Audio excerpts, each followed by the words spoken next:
Here I am. Oh, it's been a while since I've done a video. I'm not on Facebook, I'm on YouTube, and that's where I'm going to do it from now on. I've been really busy. Not that I haven't had time to slip in a recording. Couple things. Number one, I don't like doing video. So I really fight against, doing that. And that's one of the reasons why you don't see a lot of me because I don't like doing the camera thing. Maybe you all can help me get over that. But I want to show you today what I've been working on, and how we've incorporated this into my consulting firm, and give you all the opportunity to hopefully want to go through this with me. It's a very deep level profile of your behavioral orientations, your motivational orientations, and your value orientations. So I'm going to go ahead and click and show you what this looks like. So what I've done is I took the assessment and I'm in the portal. So what you're seeing is what you're going to see when you do yours, if you choose to do so. You will have an access point, you will have a password, and you can visit your profile anytime you want on any device because it's dynamic. And this is what we've been building. So I'm pretty proud of it. And I'd like to thank my pals Lee Smith and his team in Ohio at Sales Fuel, because they are the builders of this profile. So I gave them all the information, and they were able to put this into a very unique system for me, which is just glorious. Now, what's wonderful about this profiling system is it will consistently update. So as we learn new things, we find out something else that'll make this super user-friendly, then it gets incorporated into the programming, and then one day you wake up and look at your profile and all the new additions are already in there. That's what's great about it. So we're calling this our Living Trilogy, and it's a Living Trilogy because it represents three different profiles. So let's take a look at it, and then I'll explain it as I go through it. Okay, so I am in the portal, and I'm not sure why that blinked off. So I'm in the portal, so you can see that. So this is the IBO report section. So you can see there's the IBO report, there's the IMO report, there's the IVO report. And each report has its own unique pages. And as you scroll through here, you can see it's got all the wonderful statement setting, strengths, potential weaknesses or potential areas of concern. And it gives you it names you. So this is the standard bearer. So I'm a standard bearer. And it gives you bullets about what a standard bearer looks like. So the first bullet for me is understanding your need to enforce what is right, but relegating the more difficult tasks to those with thicker skin. And what, that's pretty self-evident there. I'm not a hard ass. So if I needed to be, and I was in a situation where there were other people that had a greater capacity for that, I would likely delegate that to them. And that's kind of how this works.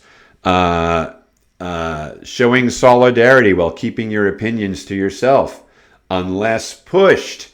So a lot of times I have ideas and things I'm thinking, but as I'm surveying the environment, I'm like, you know what? I don't want to put a dog in this fight right now, even though I think you're completely wrong.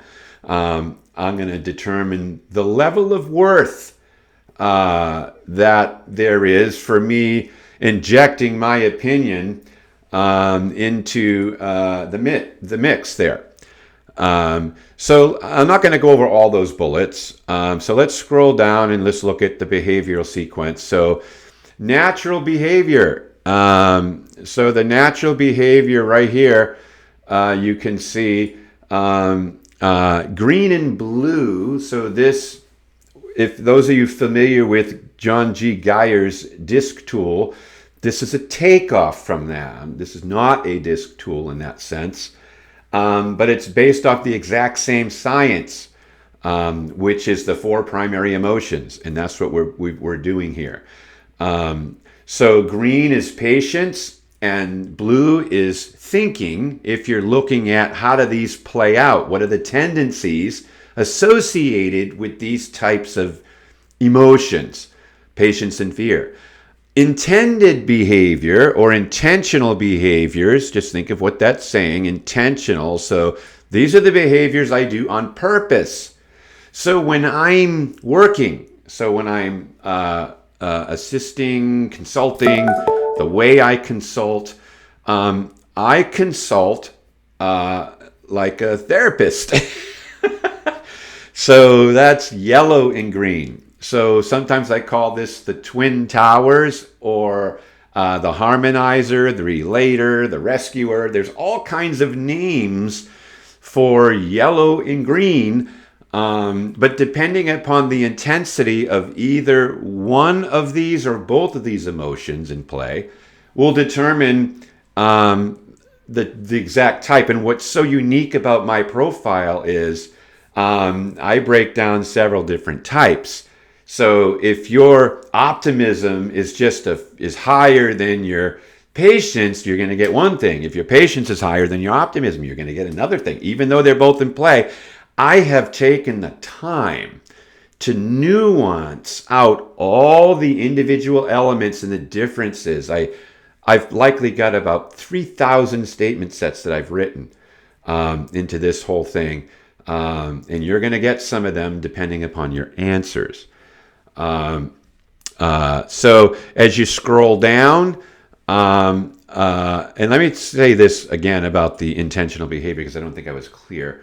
The intentional behavior is what you do when you're with other people. So it's the tendencies when with others. So if you look at the icon next to it here, you can see that there's a little group of people, and then the icon up here is just one person. So your natural behavior is really a reflection of you being you. It's what your brain has learned to do over all the years you've been alive in an effort to survive and succeed in every environment you have found yourself. And so when you get into these environments and there's other people in those environments, we call that shared space or shared existence.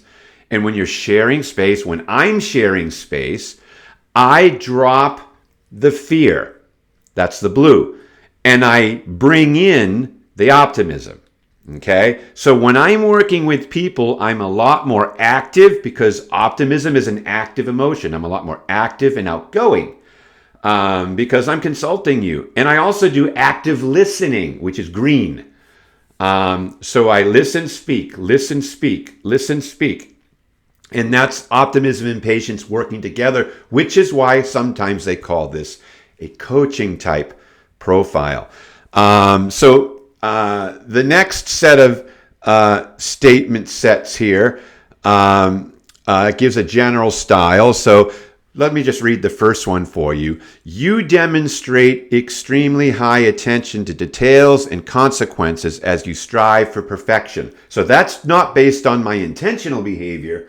That's based on that standard bearing behavior you saw up there with the single icon, which is my natural style. So I seek to make things as high quality as possible and might be disappointed when things turn out just okay. So if you could have been behind the scenes watching me work with the programmers on this thing, I'm like, can you make that just like a hair bigger? Can you make that a hair smaller? Can you make that a little more orange? Can you make that a little, like, I've probably been driving these guys crazy, but I'm trying to get things to look a certain way because I am a perfectionist in the way I do things. Now, I'm not a perfectionist in the way I do everything, and you're going to see that. So I have perfectionist emotions, but I don't always have perfectionist actions, right? But you'll know that because of this whole profile. All right, let's open up the IBO report and look at all these great pages here. So let's go to the first one. So here, what's happening here is I'm measuring the anger, the optimism, the patience, and the fear on a linear horizontal graph with 0 as the center point and 100 on either end. So you either lean to the left or you lean to the right, okay? We're leaning in different areas because where our behavioral tendencies, are stronger and have the greatest amount of consistency, then that's the kind of behavior you will display. So let's look at my anger. So I'm 20 points to the left. So you can see there's a word there at this side here. It says weights, right? And over here, it says makes, okay? So naturally, I tend to wait for things to happen more than I make things happen, all right?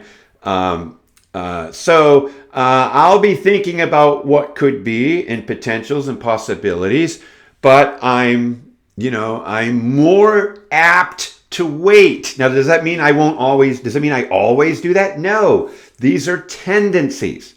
So unless there's super special circumstances, I'm going to wait to make sure all's clear, not going to piss you off.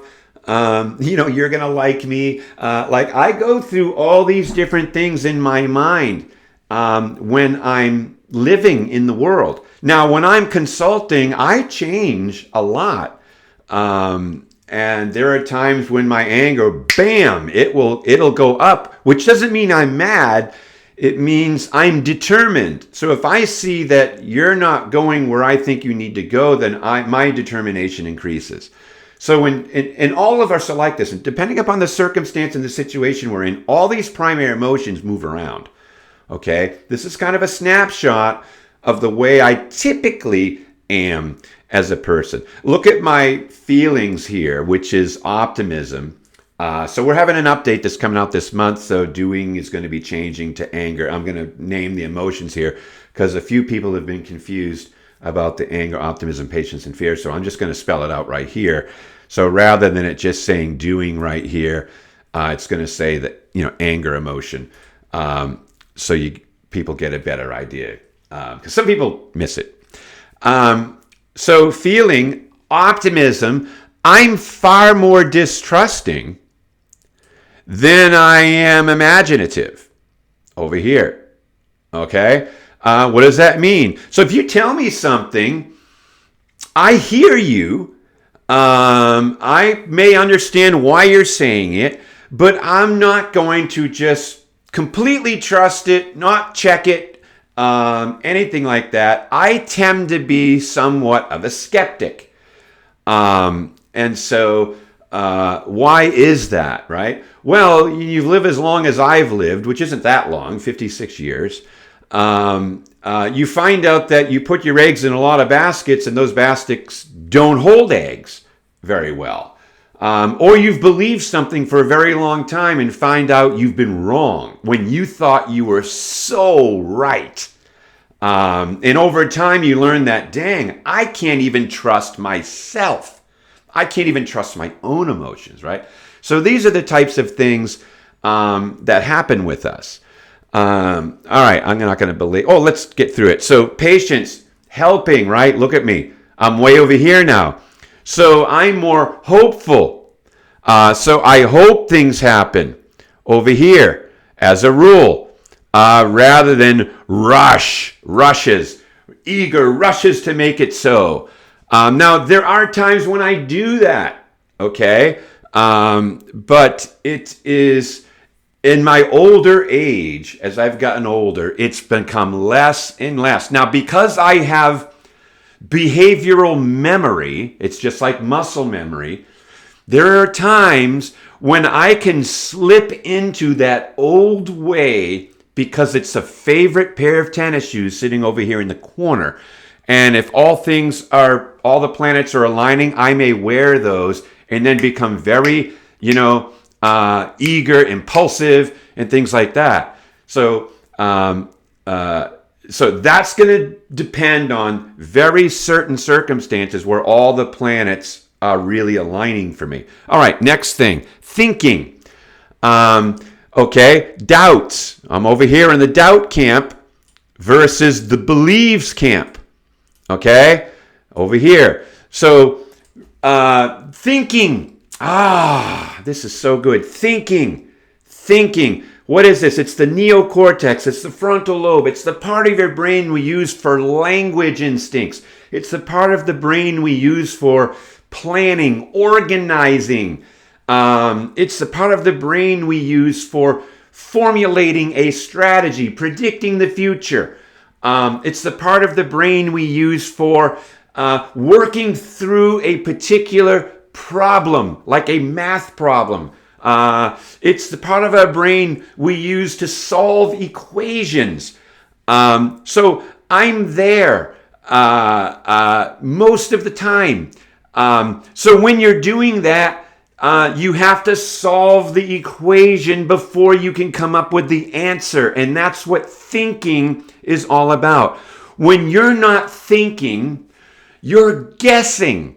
Okay? So if you find yourself, down on this end where you're just believing whatever, it's easier to believe because you don't like operating out of that part of your mind that has to go line upon line, precept upon precept. It has to go through each individual thing. Like, you don't do that.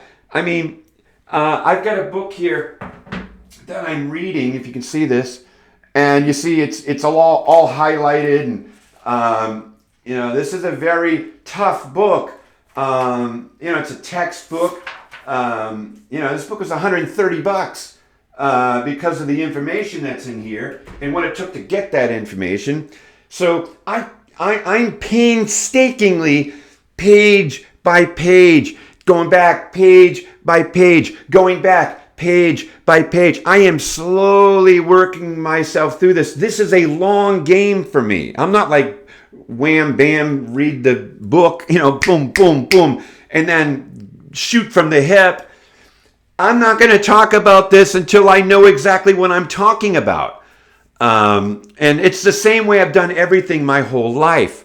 Most of you who watch me know that I used to be in the church. I was a born-again Christian for 50 years, 48 years or so. I've left that philosophy. But while I was in there, and I think what got me in a position to come out of that particular philosophical camp was the over 20,000 hours I spent reading its textbook.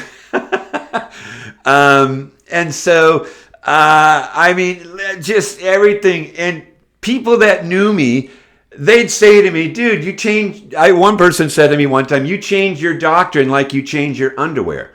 What did he mean by that? It meant once I figured out this doesn't make any sense because I'm a thinker, I would disregard it. I'm like, I'm not believing that. That's stupid. That doesn't make any sense to me because of this, because of this, because of this, because of this, because of this, because of this, because of this, because of this. I mean, I had done the homework.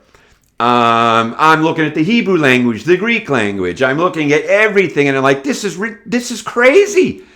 And so I've got another 700-page book. I've gone through that twice. So a lot of energy, a lot of time goes into these things. So green and blue is an introverted, which is a busy amygdala. It's a busy brain. Type person who has the patience to slowly and consistently work through things over time. And when you are distrusting of yourself, then you are able to let go of things you finally realize do not make any sense, rather than hold on to them anyway. Okay, I'm going to stop there for this. A lot there. Let's look at the intentional behavior. So now what happens here is you look at how I make adjustments when I'm working. So my anger, you could see, remains below 50. This is now a 0 to 100 scale. This is as close to the disc right here as you're going to get, both natural and adapted patterns in that particular context. So here I've got lower anger, right? I don't get angry, folks. Stevie gets hurt, okay? I get hurt far more than I get angry. That doesn't mean I don't get angry. Every human being gets angry, but some people wake up angry. Some people have a strong persistency towards anger, which is just results orientations. But I used to be higher here. These change over time, and as I've gotten older, it's dissipated. Now look at my optimism. You see, when I work, I go from a 26, which is my interaction. So my interaction is less. That's why I become a silent observer when I am in groups. Even if I know people, unless I'm asked an opinion, I say nothing. I'm a watcher. And then you can see when I'm working, you can see attracting. We call this attracting, which means seeing people as commodities with a market value. So I'm selling the ideas that I have surrounding who you are, how you're wired, so forth and so on. So you will buy into this and make good changes for your life. So that's what happened. Now you can see I'm not salesy because I'm only at 58. I'm 8 points in to what we call play.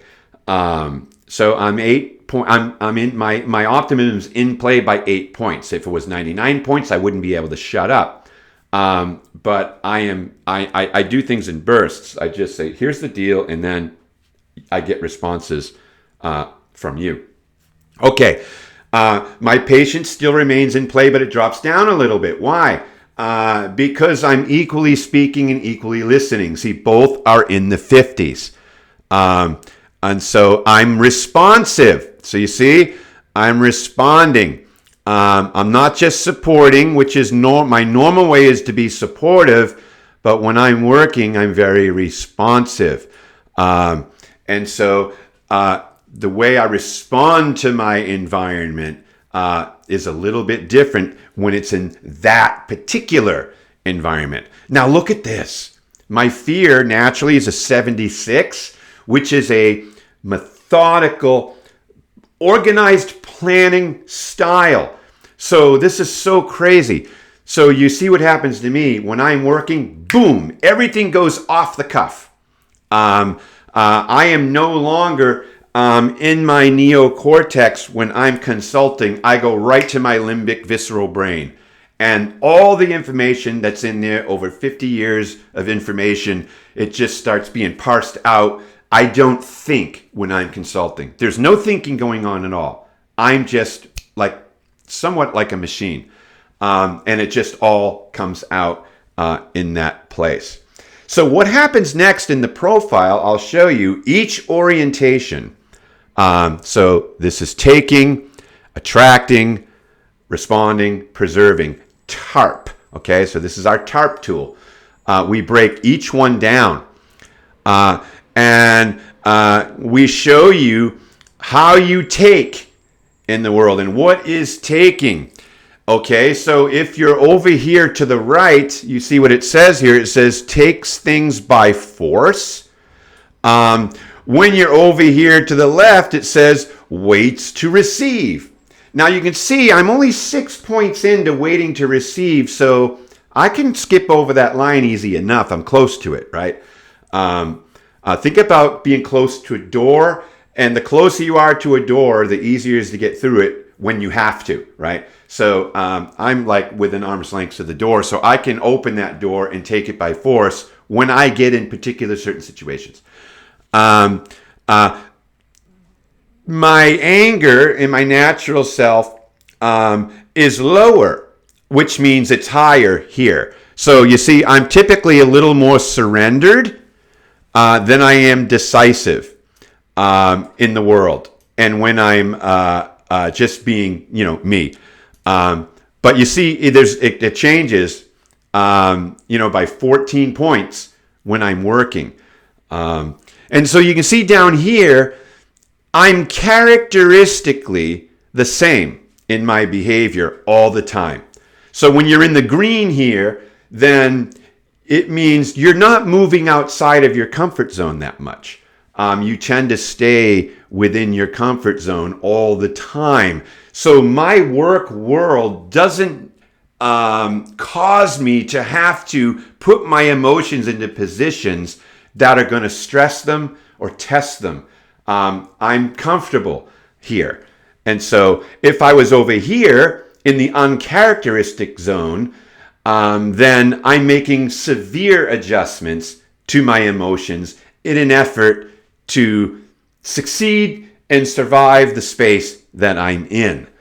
And then you get bullet points here. So because I'm not in a taking position, I'm in a receiving position, then it talks about that in this areas of concern. So if I want to take, it says here, you may yield your position to avoid a controversy. So here's just a good example of this. My son was over the other day. We were getting ready to watch a movie. There's a particular place in the family room where I always sit. I also know when my son's here, he likes to sit there. So what I did is I just sat in a different spot. Never said a word. I just sat in a different spot. And my wife walked in the room before my son did. And she says, "Why aren't you in your spot?" I said, "Well, Cohen likes that spot." She goes, "That's your spot. Take your spot." All right. So I took the spot. But if she wasn't there, I would have just yielded that position, not to avoid a controversy that ever would have arisen, because he wouldn't have said, "Hey, that's my spot." It's just not, well, that wouldn't have happened. But in my mind, it became a controversy. So I like keeping the peace in my mind. So to avoid all appearances of controversy, it was easier for me to just sit here instead of there. And that's how this works. So this is dead accurate. I will yield my position at times to avoid what I perceive as either an internal controversy or an external controversy.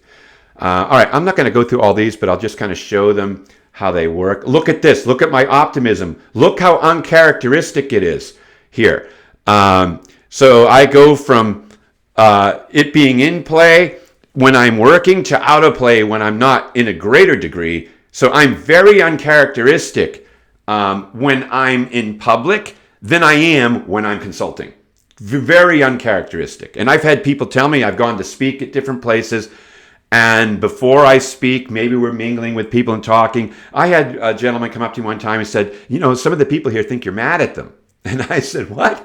He said, "Yeah, you just kind of, sitting over there like this, staring at everybody." I'm like, "Yeah, I'm thinking, what am I doing? I'm standard bearing."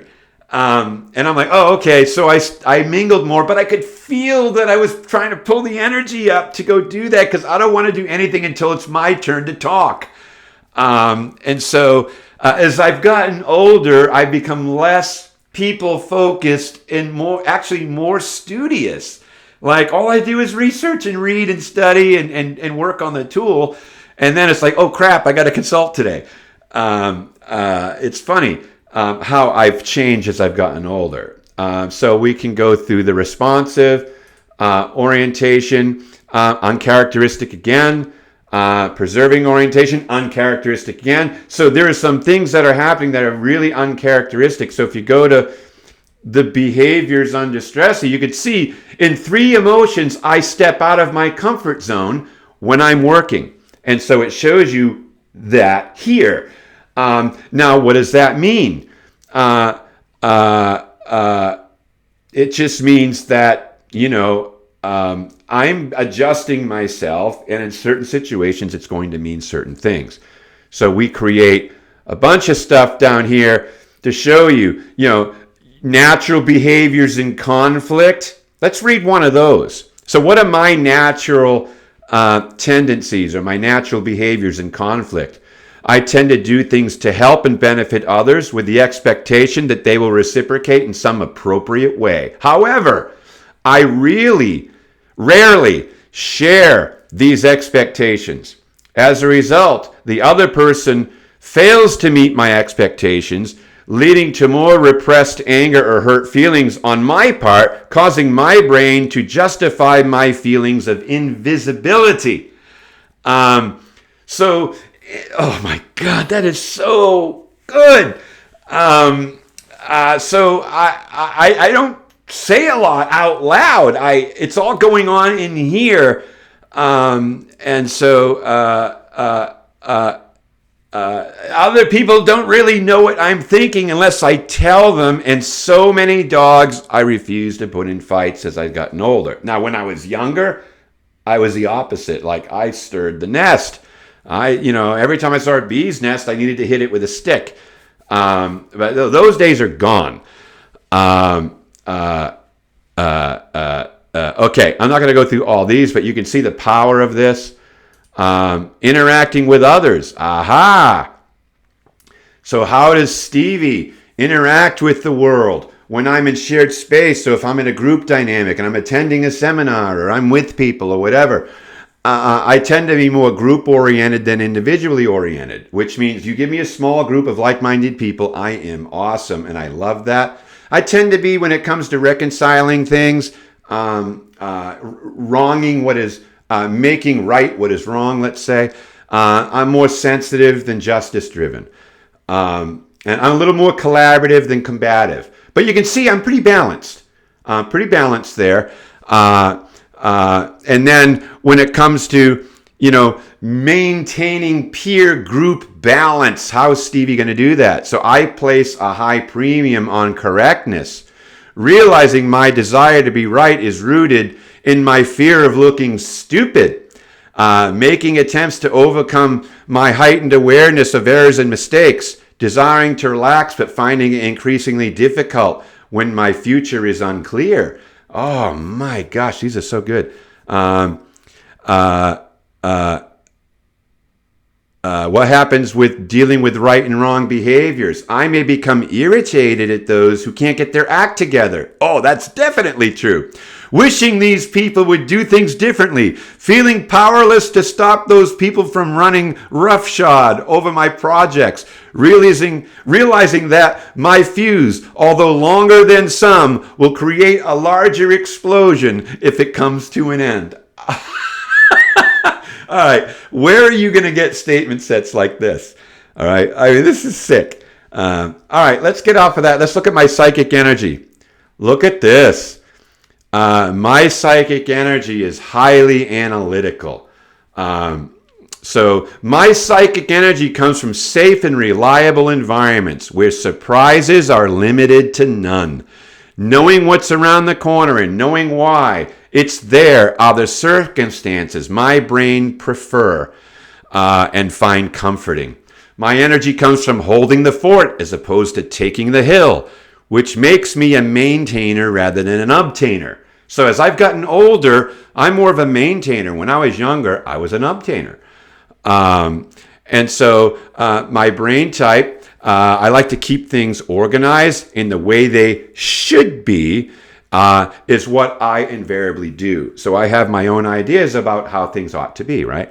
And then, of course, there's statement sets galore as you scroll down. All right, let's look at my behavioral matrix. Wow.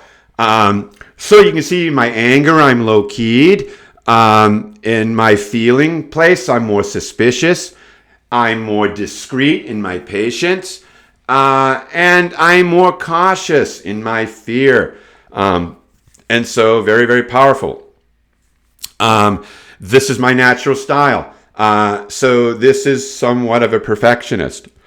Certain things I'm perfectionist in, other things I'm not, but there's a reason why, and the report's going to show us. All right, let's go to the IMO report and go to the personal summary. Stevie's a starving artist. Wow. Okay, this is so great. What I'm going to do is I'm going to just hop to the matrix for right now, so you can see this. Wow, look at, I'm peaked out in 1, 2, 3, 4 areas, which shows a high degree of passion. So the higher and the lower you go in the matrix, the more passionate you are, the more you conglomerate, is that even the right word? The more you gravitate towards the center line, the more dispassionate you are. And so here I've got strong passions. So my originality off the charts. I'm peculiar that way. My efficiency, apathetic. See, I never got into consulting for the money. And even right now, I could be doing something that would be making me money, but I'm not. I don't think about those things like that. I'm a creative. And so this is why I've gained a name for myself in the world of behavior, because of my creative way of disseminating all this information for people. And they said, I had one gentleman who did this with me, and actually he brought me into his organization. I did all those people, but he said, I've done every personality test there is. I've done every one of them, and I've done them twice. I've never experienced anything like when I did it with you. And that's because of this. Now look at this over here. You could see, where is it? Right here. My curiosity is as high as it could go. Well, I want to know how high that really is, so I'll go to the curiosity piece and look at that. My curiosity is a 97. And so this is why I'm a researcher. This is why I spent 20,000 hours studying the Bible. This is why I'm coming up, I'm past 10,000 hours studying behavior. I'm at least 15,000 with behavior. It's just all I do. It's all I do. You got this, well, you can't see it. The stacks of books are right below me here because I got my mouse, a foot high. So, because I'm on a stand-up desk, and the desk is lower so that the camera would come down. But anyway, you could see how I operate here. So when you have high originality and high individuality with very low efficiency, you become a creative. I call it the creative V. See this V shape right here. Now look at my power. Look at power. What's power? Authority and control. Look at, I'm passive here. Like, you can be in charge. If you know what you're doing, you do it. I don't care. I don't need to be in charge. I don't need to be in control. When your efficiency and power are lower in intensity, then you lack ambition. Right? I lack ambition, which means I'm not constantly thinking about, how do I get here? How do I do this? How do I get there? I'm thinking about all the time, what's a more creative way to help other people understand what this means. So this whole creative V here is, with this high curiosity, is where it's coming from. Now I want to show you something else. Look at the individuality. Okay, this is all about freedom and autonomy. And then look at compliance over here, which is following the rules. So high individuality, very low compliance. This is a freedom seeker. Now, if the originality wasn't so high, you would get a different report, and it would be called the freedom seeker report. But because my originality went so high, this becomes a starving artist. My curiosity is equally high as my originality, and that creates an experimenter, which is why I've done psilocybin, MDMA, different things like learning how to get the best and most out of my brain. So people that are high originally and high curious will experiment within reason. Obviously, I'm not stupid. But let's look at the power motivator. So you can see it shows where you are. It gives you danger zones. So if you're within these zones, then that means this particular desire can start working against you. All right, I don't want to keep going over all that. Let's go to one of my favorite report, and that is the IVO report. And this is the Hartman. So good. I'm a believer. That's a feeler thinker. So I make decisions based on my strong intuition. I make my decisions based on how my decisions are going to affect other people and doing the right thing. And so very, very powerful. And you could see when it comes to my strategic thinking right here, I got a bullseye. And so very powerful. So this total value capacity lets you know how operative you're going to be in the world. And I'm a 16, which is really good, actually. I've had people come in at 100, which is in the red on the other side. It's not operative at all. And those are the people that can't get a job. And if they get a job, they can't keep the job. And there's all kinds of different issues that start coming about because of this. Now, if you're an unconventional, it's going to measure you. And then on this page, it would say below believer that you're also unconventional. And if you're atypical, it'll say you're atypical. These different things are going to come up depending upon where you are. Now, here's what's really cool. This is a cool feature. What is atypical?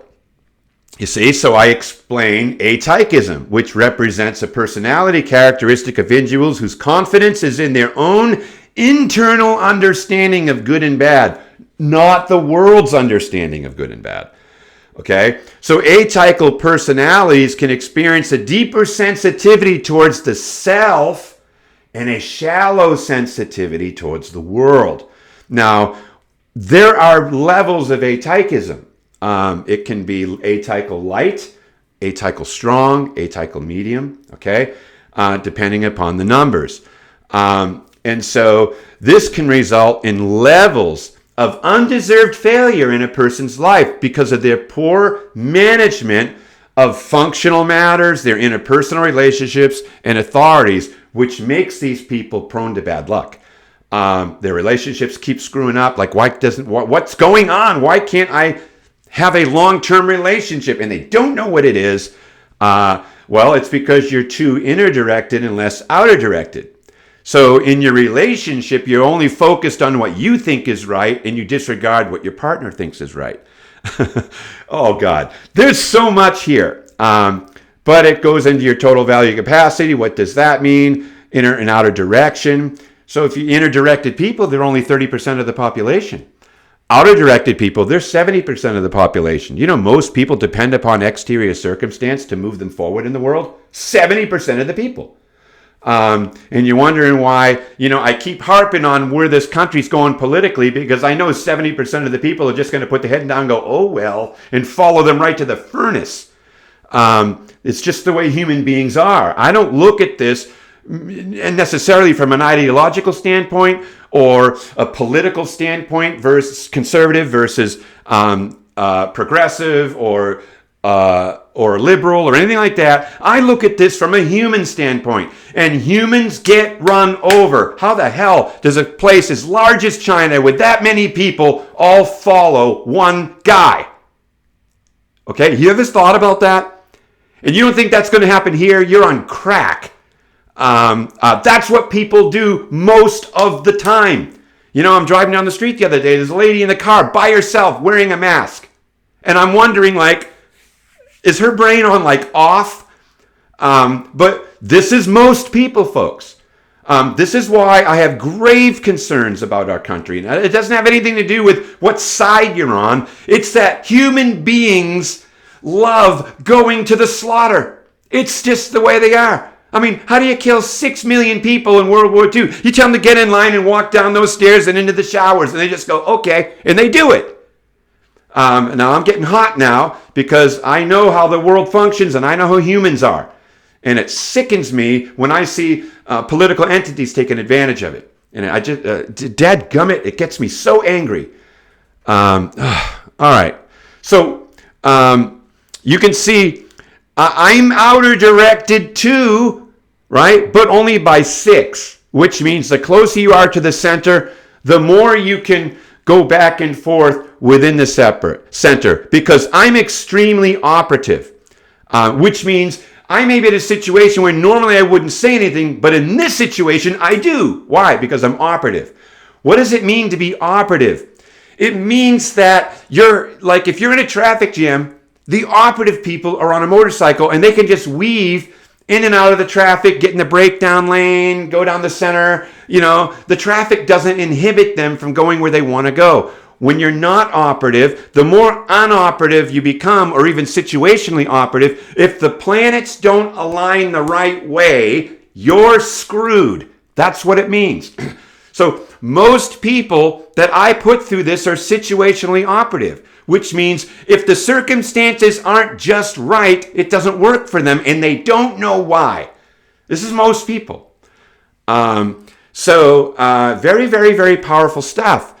All right. So now what I do is I break all these down. So look at me. Look at Stevie's empathy score. Holy crap. So my clarity score is 100%, which is as good as it gets. It's extremely excellent. When I'm looking at human beings, I'm like an empath. I have keen intuition. I read people like a book. It's completely and utterly unfair how clearly I'm able to see human beings. And because it's so strong, it can cloud reality. In other words, I don't realize how powerful my X-ray vision actually is. And that's why is it any wonder why I'm in this business? You know, people reading. I was reading people at age 12. I could tell when people were lying. I just see it all the time. When I debrief people, I usually debrief on Zoom, right? So I could watch them. I watch their face and immediately I know when they're uncomfortable. Immediately I know when I strike a nerve. And then I know, okay, I need to focus more on this. And I just watch their face and I just basically debrief according to their facial expressions. Very, very powerful. Now, the downside to this is my bias is 100% positive. That's the next line right here. I have 100% positive bias, which means I'm only looking for the good. I do not pay attention to what's wrong with people. I'm over attentive to what's good with people, which makes me naive. See, right here, I'm naive. I'm +4 naive. I overvalue the good in people, which means I see people as better than they actually are. This has got me in trouble my whole life. And so even though I can clearly see what's up with people, I overlook the bad in search of the good. And that can get you in trouble.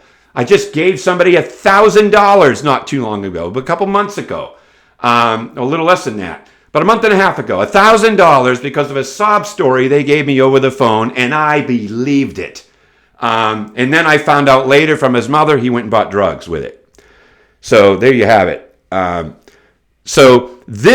We measure your value compositions and we measure your value transpositions. What does that mean? Value compositions are about the good in people in this empathy piece. The good in people, all right? So what does that mean? Do I overvalue the good in people, or do I undervalue the good in people? What does it look like when you're undervaluing the good in people? Then you become distrusting. Over here, it's the opposite of naive, right? What does it look like to undervalue the good in people? You're saying in your mind, your good isn't as good as it looks. That's what happens. Your good isn't as good as it looks. This has nothing to do with their bad, just the good. So if you're saying, I see your good, but I don't trust that it's real. I haven't even thought about if you're bad yet. I'm only thinking about good. That's what compositions, value compositions, is all about. Now look at the value transpositions below here. Value transpositions. What are value transpositions? This is about the bad things in people. Did you know that the IVO report is about good and bad? The whole report is about your understanding of good and bad in the world. And you know as well as I know, when it's off, you're in trouble. So what happens here? Well, I'm a zero on both ends. I'm right in the middle. So when I'm thinking of the bad in people, I'm not thinking it's worse than it is, and I'm not thinking it's not that bad. The bad is not that bad. The bad is worse than it looks, right? I'm right in the middle. What if I was saying I overvalued the bad in people? I'd say your bad is even worse than it appears. Then I would be over here, and I would be, intolerant. These are the people you have to watch out for, are the intolerant people. Well, what if I said your bad isn't really as bad as it looks? Then I'd be lenient. Now, what if I was 10 points lenient and 10 points naive? Think about it. What if my brain always said your good is better than it looks and your bad isn't as bad as it looks? Well, I'm going to hire all the wrong people. I'm going to be in all the wrong relationships. I'm going to hook up with all the bad people, and I'm going to get taken advantage of, and I'm not going to know what's going on. What if my clarity's poor on top of that? I'll tell you what, I'd be in big trouble, right? So when you work with us, I can tell you where you're in big trouble if you're in big trouble. You don't have to tell me your story. I'll tell you your story. That's how powerful this is. Let's look at the tasks. So this is practical thinking, okay? This is about functional judgment. What to do and when to do it, right? That's what practical thinking is all about. It's about seeing and understanding the consequences to your actions, okay? How's my clarity? Excellent, it's a 95. When you tell me, here's what I think we need to do in order to get to this goal, I know exactly what you're talking about and I know why you're saying it. But what's my bias? Look, I'm 83% negative and I'm only 17% positive. So what happens? I lack urgency and I overlook mistakes, right? So even though I know what needs to be done, I'm like, you know what? The good about getting this done today isn't as good as you think it is, so it's not the end of the world if I don't get it done. And then when it comes to the bad, I'm like, the bad isn't as bad as you think it is, so it's okay if it's a little crooked. Okay? Right? So I'm 5 points into problems and I'm only 1 point into a solution here. So this tells me I'm inattentive. Well, this is my ADD. This is my ADD showing up right here. I'm inattentive to these types of things. So very, very powerful. All right, the next thing, structure. How's my clarity? Excellence, a 95. 50-50, perfect score. So when it comes to how things ought to be, how things should be in any particular order or plan, I'm a perfectionist here. But I have a good score because I know what could be wrong and I know what could be right. And I balance out by being non-conforming and following the rules at the same time. So I overvalue what's wrong if it isn't right. So that's following the rules and making sure it's right. And I undervalue the good in it being right, which means it's okay if it isn't perfect, but they balance each other out. So my brain, when looking at things, is going from here to here to here to right to wrong. And then I make sure that by the time I'm done with it, it's going to be right. So very, very powerful. All right, the next thing. This is the inner scores now. Those are the world scores. These are the inner scores. The world scores is everything around you, people, things, and ideas. We just looked at that. These are everything within you. So looking at my own worth as a human being, my clarity is at 55. So you see my clarity drop down now. It's been in the 90s and the 100 area. And now when it comes to seeing my own value, I don't see it as clearly. Okay. But I'm over positive. I'm 62% positive, which means I'm overconfident and I also lack confidence, the same amount, which brings me to 0. So this is a big improvement for me. And so I also believe more that the bad about me is the overvalue. I agree that the bad transpositions, the value transpositions, which is the bad parts about me, are not that bad. And so it changes that score, and it just shows that I'm sorry, I'm in the role awareness. Let me go here. Okay, self-esteem, not as good as I thought. So I see my value clearly, but I'm negative, which means I'm looking at what I think is wrong with me, and that's what my focus is, and therefore I want to fix it. But you could see here, these scores aren't exaggerated, so that's good. So this is about 84% of the population, to be honest, that only look at what needs improvement in themselves and focus on that rather than what doesn't need improvement. Oh, my work is what I'm overvaluing. So I'm overconfident. So when it comes to the self scores, when you overvalue bad things, you disagree that they're bad. It's completely different than the world scores. So I disagree that there's anything bad with what I'm doing, which means if I'm not making enough money, I'm going to disagree with that. Somebody help me. All right. Vision and goals for the future. I'm just trying to wrap this up. I'm starting to sweat and I got stuff I got to do. Self-direction. My future, 100% clear. My future is 100% clear. Look, 67% negative. What does that mean? It means that my future is very, very clear, but I'm paying attention to where it could go wrong. So right now, because of the new tool we've created, this and that, I'm reevaluating my future. So I'm now hesitant about the future, and I'm making sure I don't land my plane on the wrong runway. So I'm becoming very focused on what not to do when it comes to my future, which is going to slow me down and cause me to take, slower, more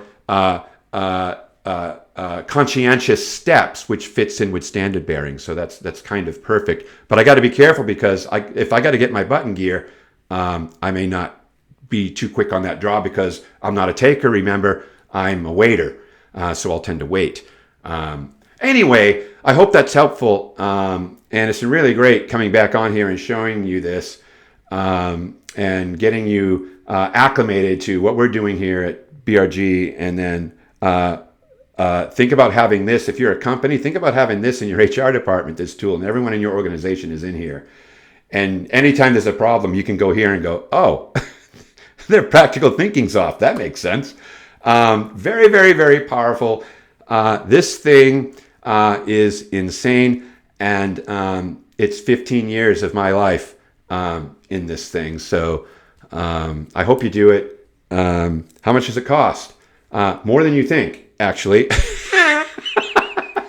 So if you're interested, you can message me or whatever. We can talk about it, and we'll get you set up, and it could be life-changing for you. So that's it. Until next time. And we will, we're right at 1 hour. and we'll connect on that later. Have a great week.